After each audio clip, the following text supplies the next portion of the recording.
नमस्कार। एक बहुत ही अजीब सी बात है ना? कि आज की दुनिया में अगर सच में अमीर बनना है तो शायद उसका रास्ता गरीब दिखने से होकर जाता है।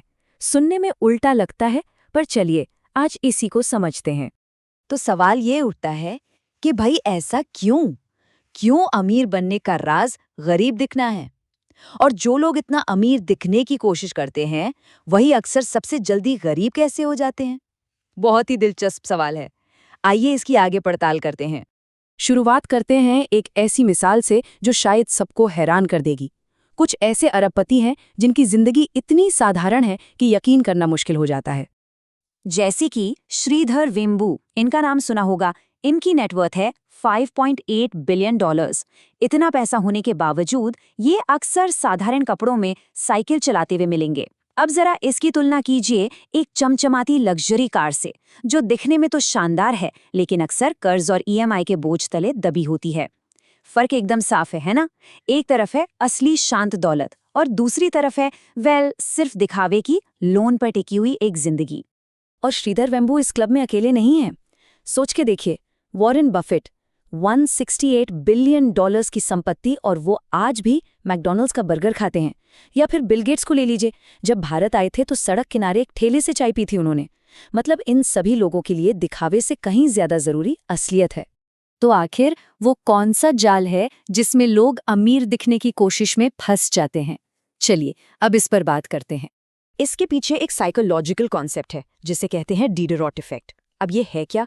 ये एक ऐसा जाल है जिसमें जब हम कोई एक नई महंगी चीज खरीदते हैं तो फिर उससे मैच करने के लिए और चीजें खरीदने का एक सिलसिला शुरू हो जाता है।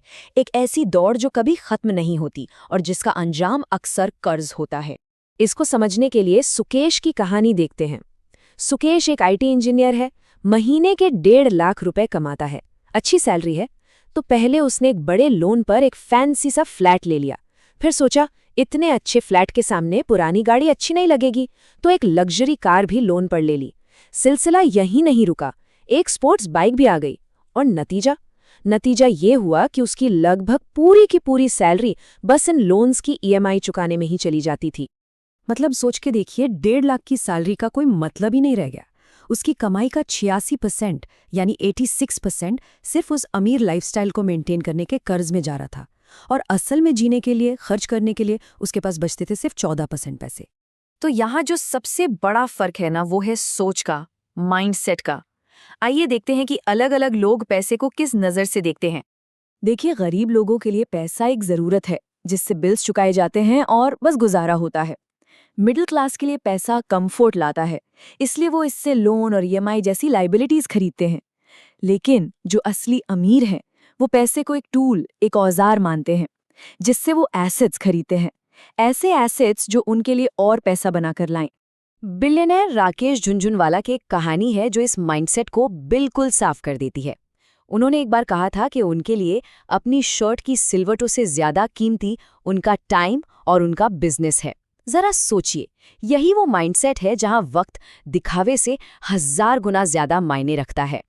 और ये जो दिखावा है ना, इसकी कीमत सिर्फ पैसों में नहीं चुकानी पड़ती। इसकी असली कीमत तो मन की शांति और पर्सनल लाइफ से वसूली जाती है। वर्मा जी की कहानी सुनिए। समाज में नाक ऊंची रखने के लिए उन्होंने बेटी की शादी पे 80 लाख रुपए खर्च कर दिए और पूरी तरह कर्ज में डूब गए।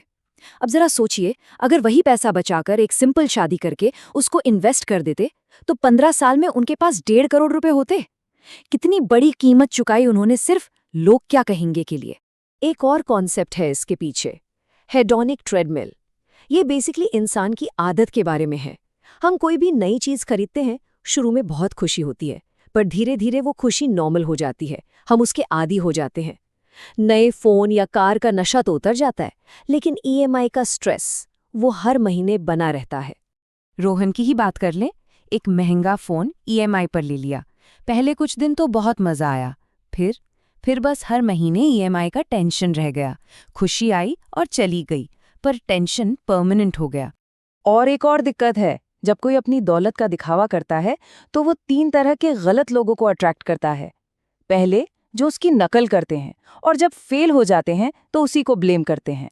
दूसरे, उधार मांगने वाले, जिनको लगता है कि आपका पैसा उनका इमरजेंसी फंड है।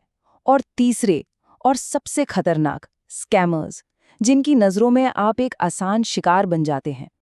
और ये कोई छोटा-मोटा खतरा नहीं है। एक स्टडी बताती है कि 30 से 40% हाई नेटवर्थ इंडिविजुअल्स यानी अमीर लोग फाइनेंशियल स्कैम्स का शिकार हो जाते हैं। सोच सकते हैं 30 से 40%। क्यों? क्योंकि उनका दिखावा उन्हें स्कैमर्स के लिए एक वॉकिंग टारगेट बना देता है। तो इतनी सारी बातों के बाद हमें क्या सीख मिलती है? असली दौलत का रास्ता है क्या आखिर? जवाब एक सिंपल से सिद्धांत में है, सिंपल लिविंग, हाई थिंकिंग, यानी सादा जीवन और ऊंची सोच। असली दौलत वो नहीं है जो हर किसी को दिखाई जाए।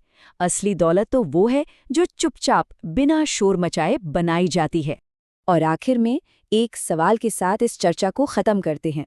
एक सवाल जो हर किसी को अपने आप से पूछना चाहिए। जो पैसा हम कमा रहे हैं, क्या वो हमारे लिए आज़ादी खरीद रहा है या फिर बस एक ज्यादा खूबसूरत दिखने वाला पिंजरा? इस पर सोचना जरूरी है।